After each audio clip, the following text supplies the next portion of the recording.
Hi, Present Family. This came to me in the middle of my workday and I wanted to come and share it with you. It's a memory that I have. I was in chorus when I was in middle school, as many of us were. We had this chorus teacher who had just been newly hired. And something, even as, a younger person, I just felt like some things were off about her when she started.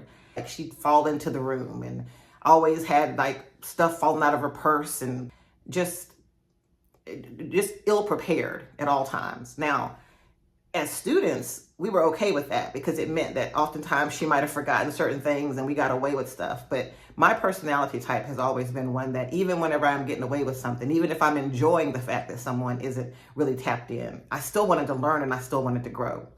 And before her, we had another chorus teacher and I never had a problem with her. Well, this particular chorus teacher, I would sing and every time, she would always turn to me and say, your voice is just so, it's just messing up everything. And like, I'm in middle school. You're talking to me like this in front of all of my peers. And, middle school is rough. It's a hard time.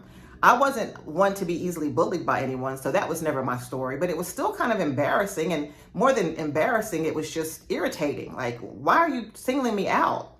So this went on throughout the course of the semester that she was there, the first semester. And then, of course, the first semester leads to Christmas.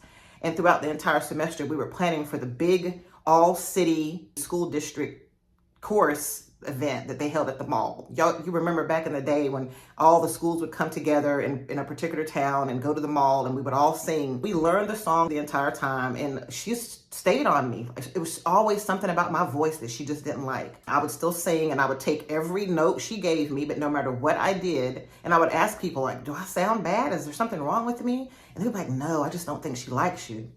Well, she continued her raggedy ways, constantly being late.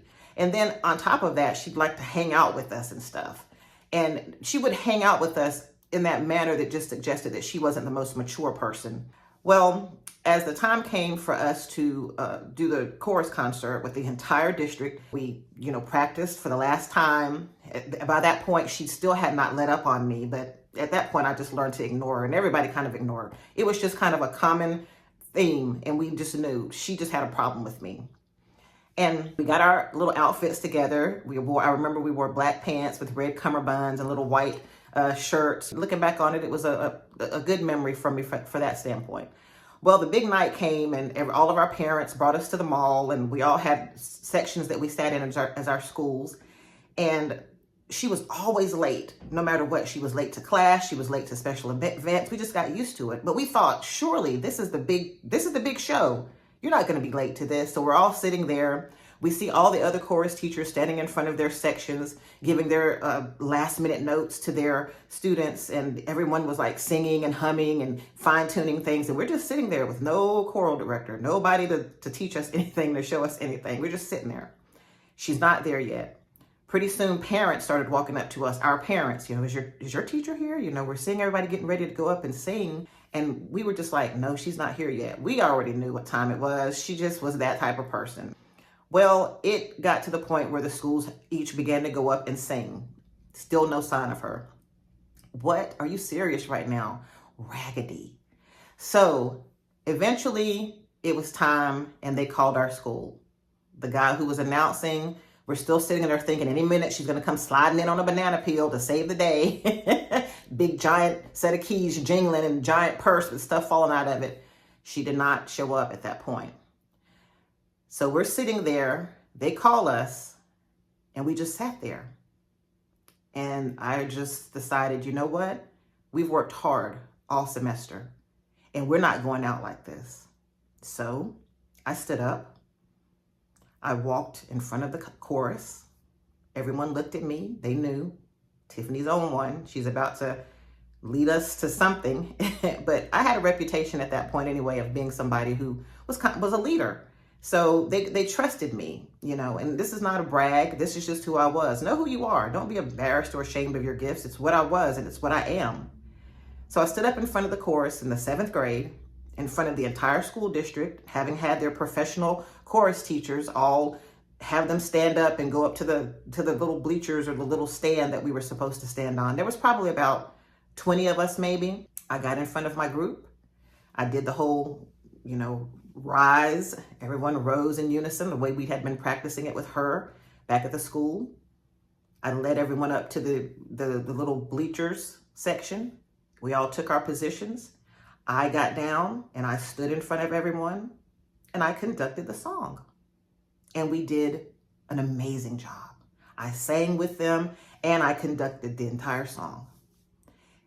It was definitely a core memory and a defining moment in my life, because what I learned in that moment was that she had lied to me. And I learned that even as an adult, she was intimidated by me. I never disrespected her. I never did anything to my recollection. She couldn't even, I couldn't get in trouble. I'm sure I would have gotten in trouble, but all I did was exist in my power. Even though I was struggling in my personal life and in my home life and in every area of my life, I still showed up. I showed up as myself, and for my fellow classmates.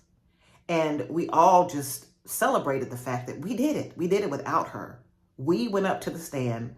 I led everyone, and we were shown in that moment as a group of young people and as just me, myself, that we don't have to believe the negative voices just because they come in adult packages. And after that, all the parents, they came and they were hugging me. They were saying, oh, you did a great job, and I just was so full. I was so full of I was proud of myself because it was proven beyond the shadow of a doubt. She lied. I could sing, I could lead, I could do all the things in that moment that she was doing and trying to make me feel bad about.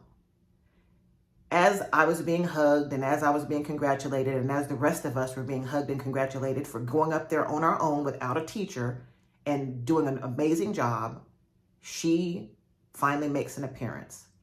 But she couldn't get to me to say what she wanted to say because all the parents were flanking me and flanking us, and they were saying, oh, you guys did a great job. We're so proud of you. Are you a student? You did this. You guys did it without a chorus teacher. What a wonderful, wonderful performance. So she kind of just faded into the background and just looked. I think later on, maybe in the next few days, once we got back from Christmas break, she might have said, you did a good job. And that was what it was. We just kind of knew we had her number. We had her number at that point. There's people in your life. They're going to try to lie to you. They're going to tell you you're not worthy. They're going to tell you you're not good. And many times, depending on the type of person it is, you can already know that whatever they're saying to you, it's the opposite. I went on, and throughout the course of high school, I was always awarded best talent when we were in pageants. And what was my talent? Singing. What did I eventually grow up to be? A voice coach, working with some phenomenal individuals who have gone on to win Grammys and Emmys and things like that. I don't talk about it a lot. I talked about it briefly in another video. And that led me to become also a life coach, because that came out of the voice coaching, the holistic aspect of what it is I do. And no, I'm not going to sit here and tell you that I knew at that time that I wanted to be a voice coach and she wasn't going to hold me back. No, I just knew at that time I wanted to do well with the chorus. I want you to know that those voices inside of your head that are now the voices that live there because maybe someone told you you couldn't, or you weren't good enough, or, talked down to you or verbally abused you in some way, begin to work on that. Begin to do the work to silence those voices like never before. You were put here for such a time as this. You have a purpose, you have an assignment, and you have a calling. Y'all know I get a little toe up sometimes emotionally when I start to talk about things, especially when I begin to want you to know just how powerful and beautiful and special you are. So I had to pull myself together. But yeah, don't let anybody tell you what you can't do, especially when you know it's in you to do. And we don't do things just to spite people. That's not the energy we run on. We run on the energy that says, I want to be the most actualized and realized and manifested and fruited version of myself that there is. So yeah, show up for yourself. Don't let negative voices shout you down. And don't believe raggedy people. Be present for yourself.